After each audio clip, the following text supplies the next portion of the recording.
What's going on, NBA fanatics? This is your friendly neighborhood Memphis Grizzly homer, Memphis X, and I talk hoops. Well, tonight we have game number 2 of the Memphis Grizzlies versus the Golden State Warriors at FedEx Forum in Memphis, Tennessee. Game 1 didn't go the way the good guys wanted to. Lost on a last-minute Morant miss at the goal. We're going to talk about that game a little and tonight's game a little after this. But you know, every hero needs his theme music.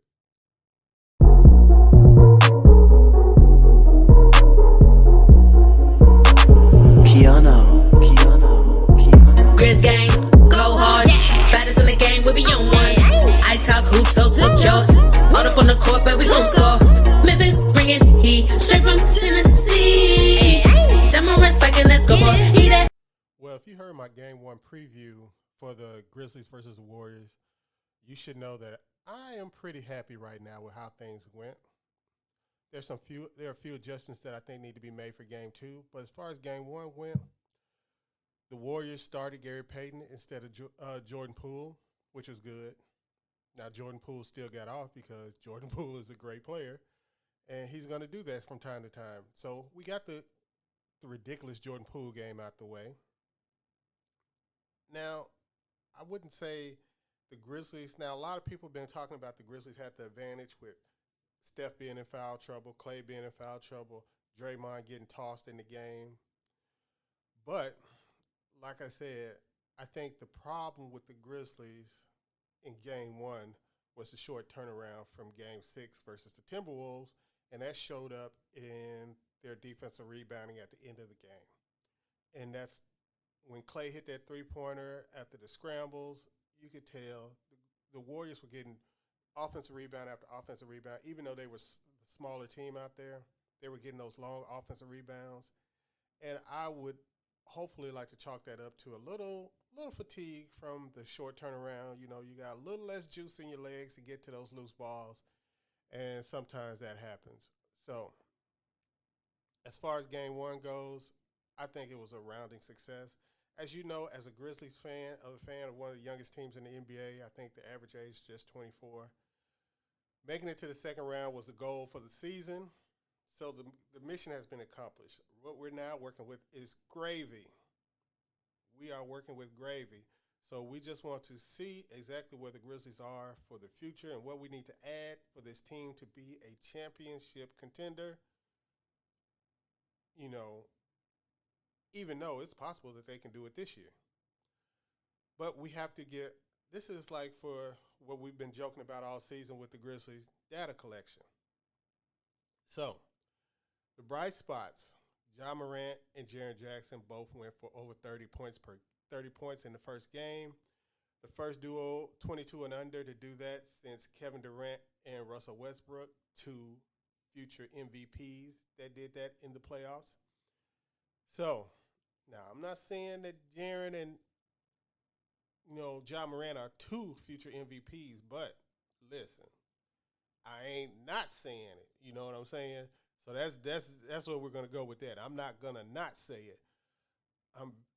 Everybody's always known the potential that Jaren has had as a two-way player. This year, his offense was really rough. His defense was very, very eye-opening, very, very good defense. Had an outside chance of winning Defensive Player of the Year. Probably could have won it if he started the season off a little bit better. But, yeah. A two-way player at 22, 6'11", that can shoot from the outside, get to the hoop off the dribble, and defend at elite rate. You know, that could be the profile of a future MVP.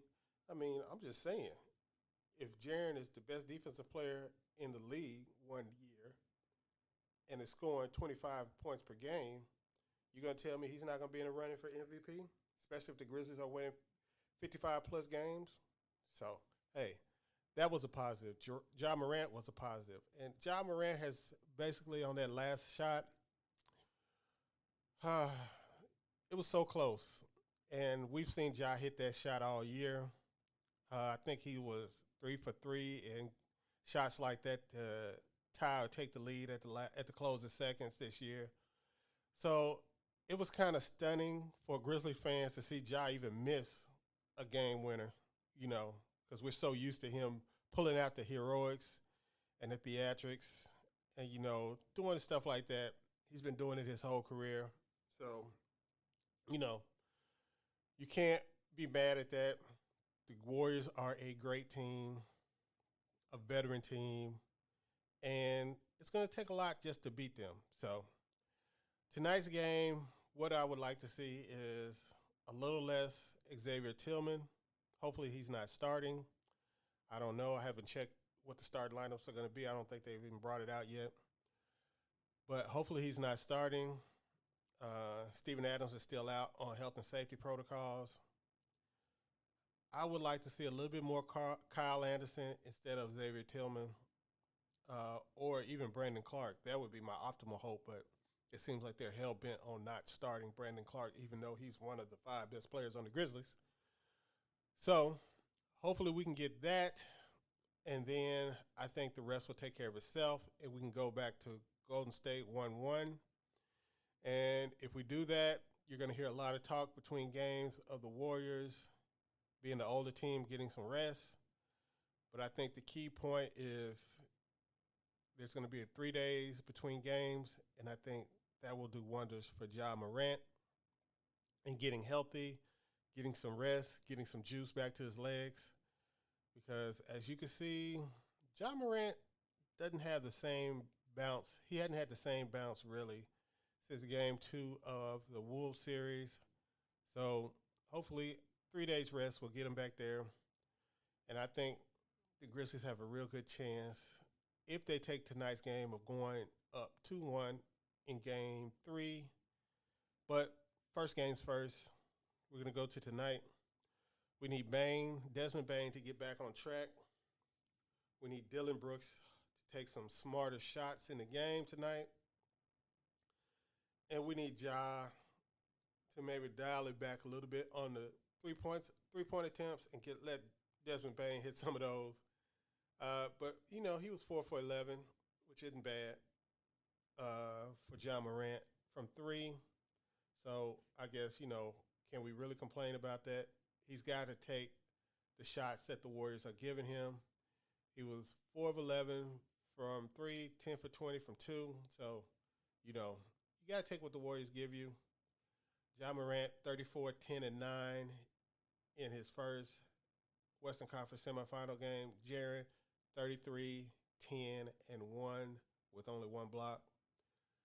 I would like to see Jaren get up to 4 blocks, but I prefer him to stay out of foul trouble, only 3 fouls.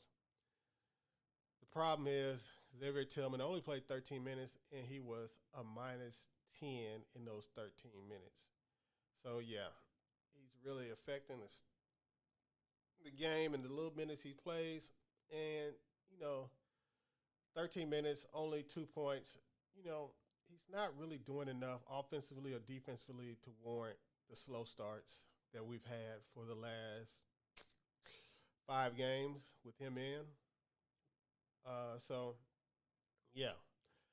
Let's start Kyle Anderson, hopefully, or Brandon Clark, in that place. But, guys, this is going to be a short one. It's been a long week. So, hopefully, we'll get back in the groove tomorrow with the review of Game 2, and we'll have it. Make sure you like this video, subscribe to this channel, and hit the bell for notifications so we can get this thing started. Peace.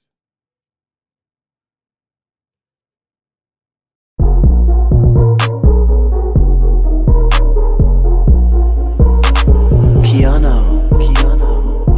Grizz gang, go hard. Baddest in the game, we be on one. I talk hoops so secure. All up on the court, but we gon' score. Memphis bringing heat straight from Tennessee. Ja Morant spiking, let's go boy. He that MVP. Ooh, reppin' that blue. All on the court, baby, look how I move. Look how I do, look how I grew. I got the balls when I dribble, I shoot. NBA liver, do this for a living. Cooking the court like I'm up in the kitchen. Lineups unique, got them slipping and tripping. Lord, show 'em mercy, cause we come to win it. Get it, too. I talk hoops. Come with them recaps, I come with that news. All on your last G topic when you choose. Up in your history. re-up of your views. Ooh, ooh, entertaining you straight from the screenplay. I talk hoops, always on replay. You know how we do every single game day. Grizz gang, and we here to stay. Woo! Grizz gang, go hard. Baddest in the game, we be on one. I talk hoops, so secure. All up on the court, but we gon' score. Memphis bringing heat, straight from Tennessee. Ja Morant spiking that scoreboard. He that MVP.